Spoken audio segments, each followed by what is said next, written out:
Okay, I'm out here in the driveway. Finally got the all the galvanized flooring stuff off of the travel trailer that I'm going to use for the tiny house build. And I thought I would just kind of do a little quick walk around and show you what the frame looks like. As you can see, it's got a lot of surface rust on it, which is to be expected from a trailer that's probably made back in the 70s. And the frame's roughly, I've got a tape laying out here on it, the frame's roughly about 16 feet long. I may try to add, I was really wanting to add about 4 feet to it, but I'm a little leery of that now because, for one, I've got to keep the weight down a little bit because I've got two 3,500 pound axles, so that's a 7,000 pound weight limit. And also I don't want to get past the center too much. Right here at the center, if you look right here, the center of the axles is 112 inches. So if I came back 20 feet, that would put more hanging off the back than there is hanging off the front, which would make it too the tongue weight too light, I'm pretty sure.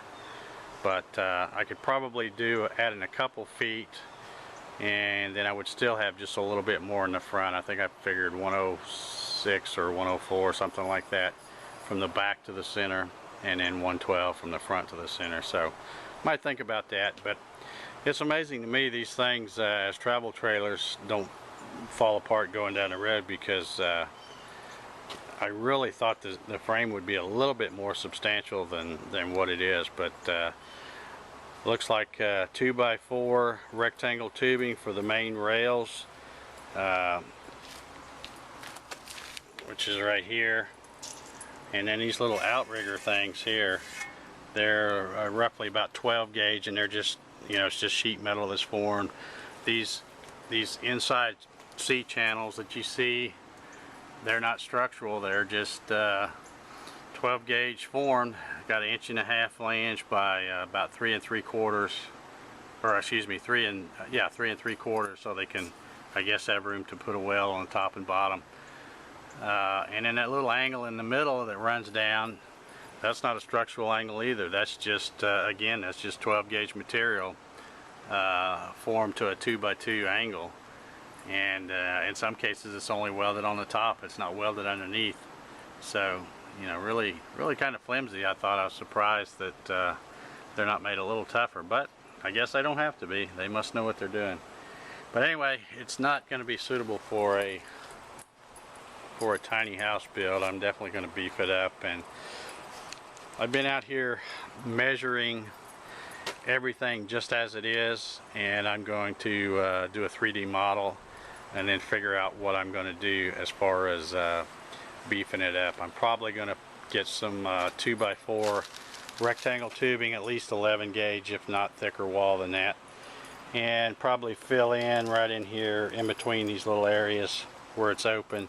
May either cut that little piece of angle out, or maybe just cut a 2-inch gap in it, so that, and then weld it back to the piece that goes in there. And I think for the outriggers here, I think what I'm going to do is cut these things completely off and come out with some, again, 2x4 rectangle tubing, come out and stop about 4 inches short where I want here, and then use some 4x4 by quarter angle to make a good plate for bolting the floor down to. So yeah, I got out here looking, and on these outrigger things here, there's really 10 places to bolt, and even one of those is missing. If you look right here, you can see there was supposed to be, watch out Rocky, you can see, yeah, my Rocky's got to get in the picture. You can see there was supposed to be one there, and it's broken off. So basically, but even when this thing was brand new, there's basically only 10 bolts holding this whole thing to this flimsy little trailer frame. So anyway, gonna beef it up, and I thought I would just do a quick video here, show you what the frame looks like. I've got a lot of sanding, and probably put some naval jelly on here, clean the rust off and prime it, and then get ready to weld in the new pieces. And After that, I'll shoot another video. So thanks for watching, and we'll talk to you next time.